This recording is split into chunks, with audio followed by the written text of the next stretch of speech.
오늘 말씀은 이사야서 40장 말씀입니다. 이사야서는 하나님의 거룩하심과 심판을 선포하면서도 회개와 구원의 회복의 약속을 선포하는 예언서입니다. 이사야서에는 특별히 메시아의 오심과 또 메시아에 대한 여러 가지 선포들이 있습니다.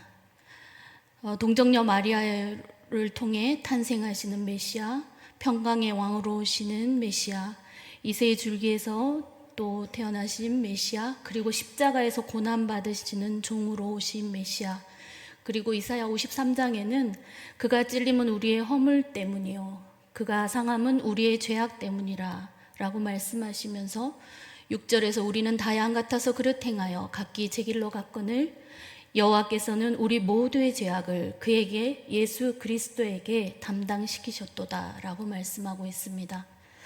그래서 구약에서 이사야서는 복음서라고 불려지기도 합니다. 오늘 본문 이사야 40장은 이사야서를 두 부분으로 나눌 때 전환점에 해당하는 중요한 장입니다. 1장부터 39장까지 앞부분은 주로 죄에 대한 심판과 경고의 메시지이며 40장부터 시작하여 66장 마지막 장까지는 절망 가운데 있는 이스라엘 백성들에게 위로와 또 회복의 약속을 선포하는 내용이 시작되기 때문입니다.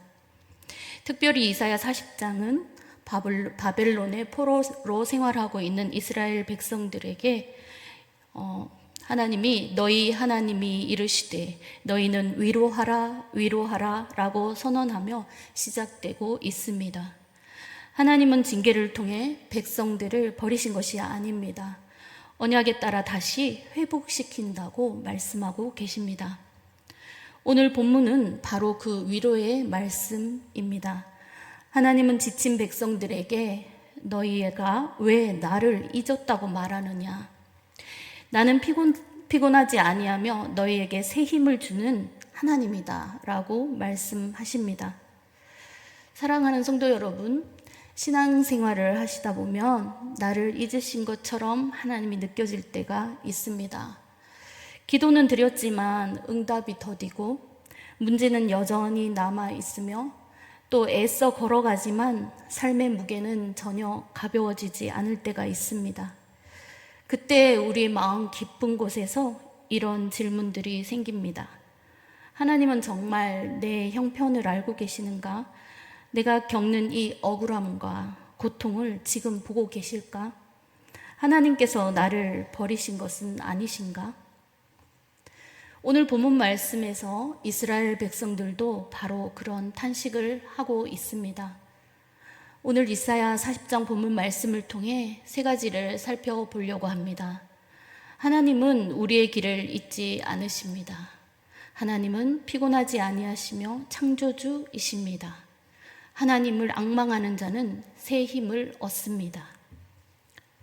27절에서 내 길은 여호와께 숨겨졌으며 내 송사는 내 하나님에게서 벗어난다 라고 이스라엘 백성들은 말하고 있습니다.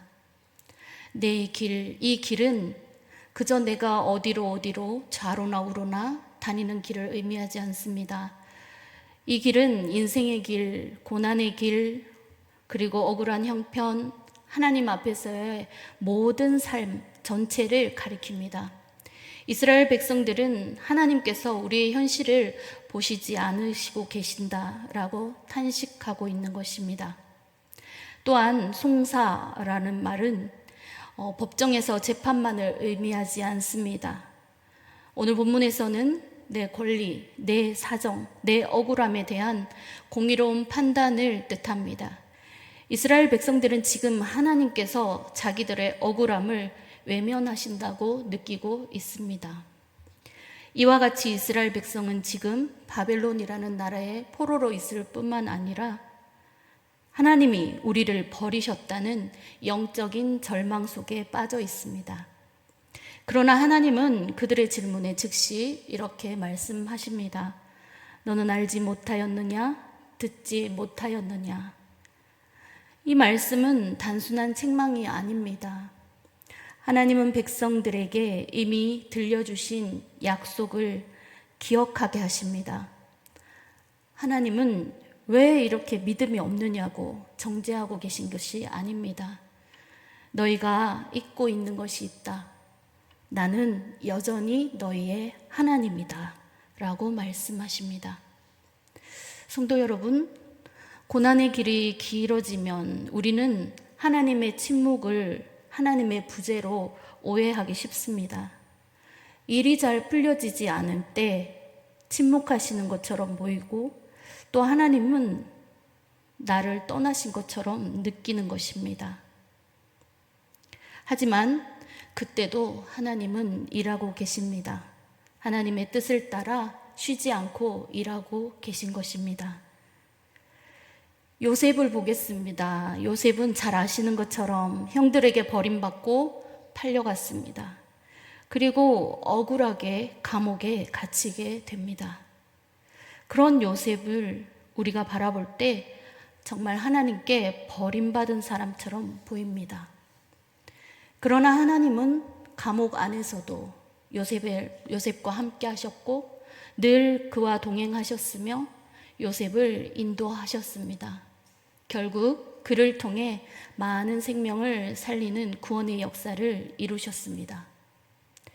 이스라엘이 바벨론으로 포로로 끌려갔을 때도 하나님은 언약을 폐기한 것이 아니었습니다. 오히려 그 절망적인 상황에서 새로운 구원과 회복을 준비하고 계셨습니다. 우리의 삶도 마찬가지입니다. 내가 하나님의 손길을 느끼지 못한다고 해서 하나님이 나를 떠나신 것은 아닙니다.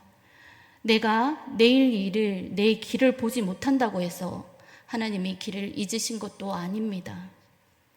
하나님은 우리의 눈물도 아시고 우리의 기도 제목도 아십니다.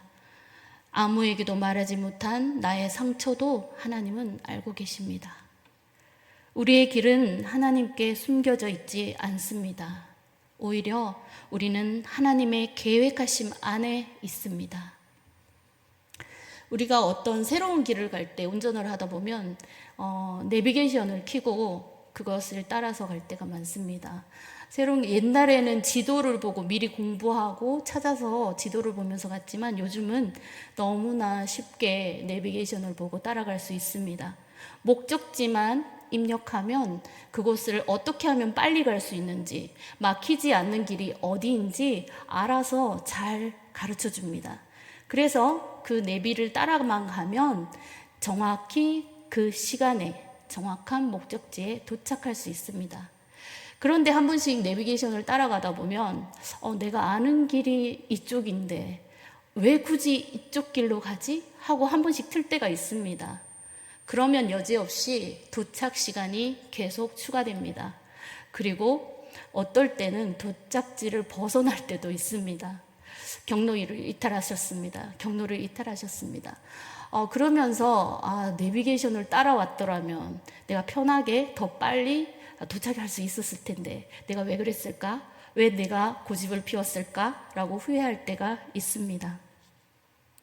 우리의 삶도 그렇습니다. 앞길을 내다볼 수 없고 내일 당장 어떤 일이 일어날지, 지금 이 고난이 언제 끝날지 우리는 알지 못합니다. 그러므로 성도들에게 가장 중요한 것은 모든 길을 미리 아는 것이 아니라 길 되시는 하나님을 붙드는 것입니다. 강하신 하나님의 손을 붙잡고 하나님을 의지하고 따라가게만 하면 되는 것입니다. 하나님은 피곤치 아니하시는 창조주이시다라고 말씀하십니다. 그리고 28절에서는 하나님이 어떤 분이신지 분명하게 말씀하고 있습니다. 영원하신 하나님 여호와, 땅끝까지 창조하신 창조주 하나님, 그리고 피곤하지 아니하시며 곤비하지 아니하시며 명철이 한이 없으시며 라고 말씀하십니다. 하나님에 대한 속성이 담겨져 있습니다. 하나님은 영원하신 하나님이시다. 우리는 늘 시간에 쫓기고 시간에 갇혀서 또 살아갑니다. 늙고 쇠하고 또 결국엔 죽음을 맞이하죠. 우리는 능력과 건강과 재물과 또 우리의 사이의 인간관계, 그 모든 것은 제한되어 있습니다. 그러나 하나님은 무소부재하신 분으로 시간 내에 지배받지 않으십니다. 하나님은 시작도 끝도 없이 영원히 계시는 분이십니다. 또 하나님은 온 우주 만물을 창조하시고 땅 끝까지 창조하신 창조주이십니다. 이스라엘은 바벨론의 힘 앞에서 자신들이 너무나 작고 무력하고 또 절망을 느꼈을 것입니다. 바벨론은 너무 강했고 또한 견고했고 그 군대는 막강했습니다. 그러나 하나님은 그 바벨론보다 훨씬 크신 분입니다. 하나님은 땅 끝까지 창조하신 분이시며 모든 나라와 민족과 열방의 역사를 다스리시는 주관자이십니다. 또 하나님은 피곤하지 아니하시며 곤비하지 아니하시는 분이십니다. 우리는 열심히 일을 하다 보면 지칩니다. 오랜 시간 사람들과 함께 지내다 보면 마음이 피곤해집니다. 또한 여러 가지 문제를 만나고 해결하다 보면 지혜도 고갈되고 의욕도 없어집니다. 그러나 하나님은 우리와 같지 않으신 분이십니다.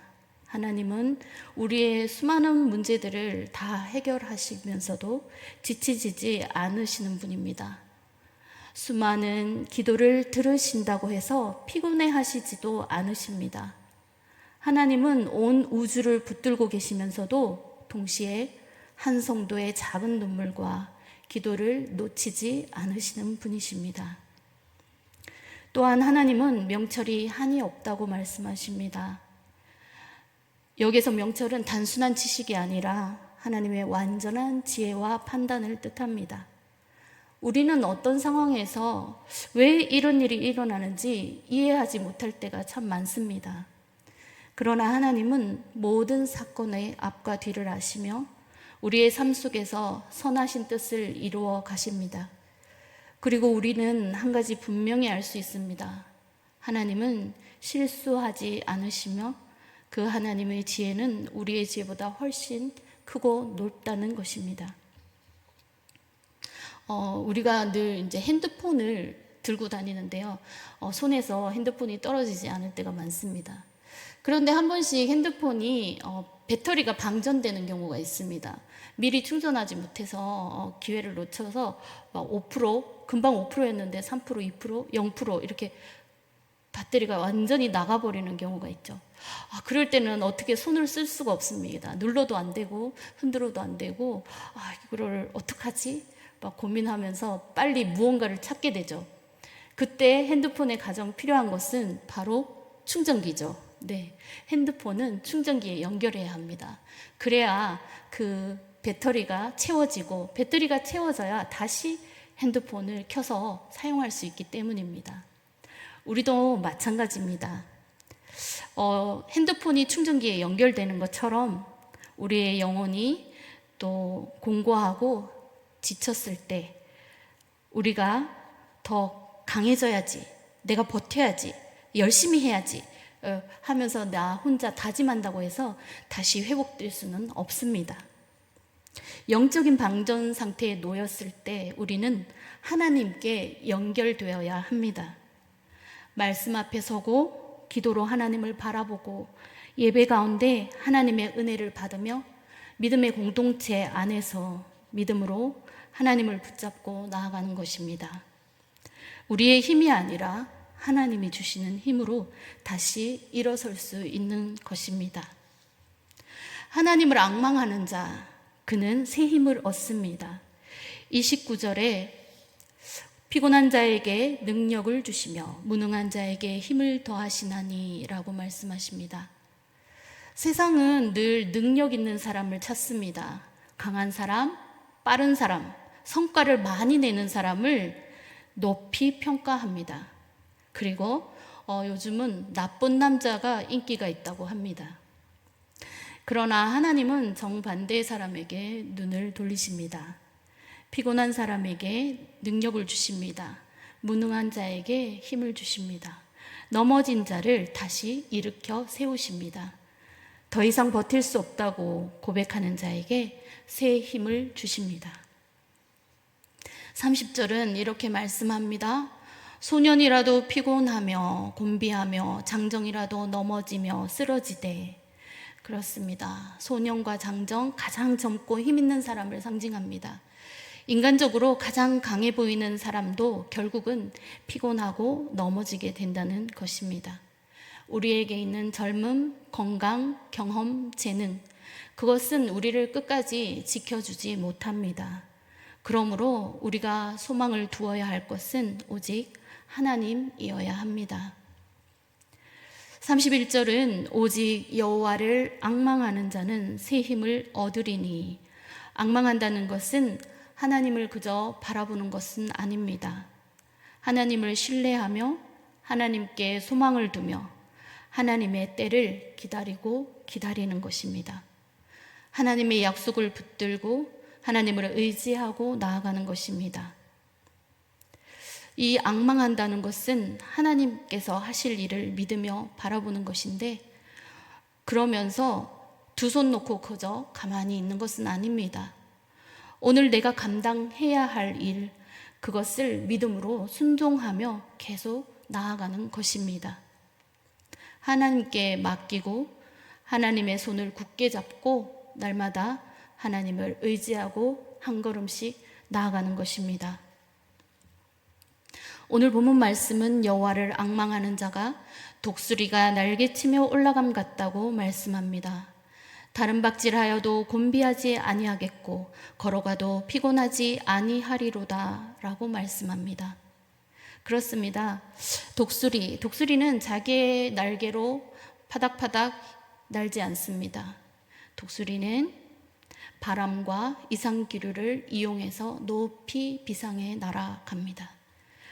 우리도 다름질할 때, 어떤 때에는 독수리처럼 비상이 필요할 때, 특별한 은혜가 필요할 때, 병이 낫고 문제가 해결되고 놀라운 응답을 경험할 때도 있습니다. 그러나 더 많은 날 우리는 평범한 일상 속에서 걸어가는 은혜가 필요합니다. 걸어가도 하나님의 기적은 눈에 보이지 않고 또 오늘 하루를 견디는 은혜가 필요한 것입니다. 여전히 문제는 남아 있습니다. 그렇지만 예배의 자리를 지키고 마음이 무거워도 기도하며 넘어져도 다시 일어나 한 걸음 더 걷는 은혜가 필요한 것입니다. 하나님은 언제나 우리를 기적과 이사로 이끄시는 분은 아닙니다. 때로는 지친 발걸음도 끝까지 걸어가게 인내하며 붙잡아 주시는 분이십니다. 그 평범한 한 걸음 한 걸음 속에 하나님의 은혜가 있습니다. 예수님은 이렇게 말씀하십니다. 수고하고 무거운 짐진 자들아 다 내게로 오라. 내가 너희를 쉬게 하겠다. 예수님은 분명하게 말씀하십니다. 그 예수님이 바로 죄와 죽음으로부터 우리를 구원하신 메시아이시기 때문입니다. 온 인류를 위하여 십자가를 지셨고 죽으시고 다시 부활하심으로 우리에게 새 생명을 허락하셨습니다. 바벨론 포로 생활로 하고 있는 이스라엘 백성들에게는 포로의 귀환, 즉 해방되고 자유를 얻는 것이 어떤 소식보다 가장 좋은 기쁜 소식이 되었을 것입니다. 그러나 이사야 53장을 비롯한 이사야서에서는 예수 그리스도 메시아를 통한 죄로부터의 해방, 그 구원의 은혜의 기쁜 소식을 선포하고 있습니다. 그렇습니다. 성도는 자신의 힘으로 구원을 이루어가는 것이 아닙니다. 성도는 그리스도의 은혜 안에서 하나님이 주시는 새 힘을 공급받으며 살아가는 사람입니다. 그래서 독수리처럼 바람과 이상기류를 이용해 더 높이 비상합니다. 마지막으로 내 힘이 아니라 하나님의 힘으로 살아가야 합니다. 오늘 혹시 이 저녁에 이 예배의 자리에 지쳐서 기도할 힘도 없고 찬양할 힘도 없고 내일을 생각할 힘도 없고 또 내 앞길이 보이지 않아 어두운 지친 분이 계십니까? 오늘 하나님께서 말씀하십니다. 너는 나를 앙망하라. 우리의 믿음은 나는 강하다 라고 외치는 데 있지 않습니다. 참된 믿음은 나는 약하지만 하나님은 강하시다라고 고백하는 데 있습니다. 내가 지쳤을 때 하나님은 지치지 않으십니다. 내가 길을 잃었다고 느낄 때 하나님은 길을 아시고 우리를 인도하십니다. 내가 더 이상 일어설 수 없다고 생각할 때 하나님은 나를 다시 붙들어 일으키십니다. 그러므로 오늘 우리는 이렇게 기도하면서 나가야 할 것입니다.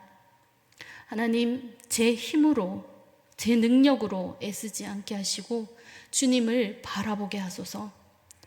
제 눈에 길이 보이지 않아도 제 길을 아시는 주님을 신뢰하며 믿음으로 나가게 하소서.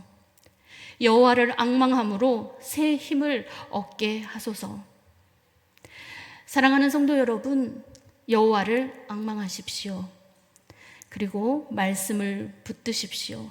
기도의 자리를 지키십시오. 그리할 때 하나님께서 독수리처럼 날아오르는 힘을 주시고 달려가도 지치지 않는 힘을 주시며 무엇보다 오늘의 삶을 끝까지 걸어갈 새 힘을 허락하실 줄 믿습니다. 예수 그리스도께 소망을 두시고 독수리처럼 비상하시는 저와 여러분 모두가 되시기를 소망합니다.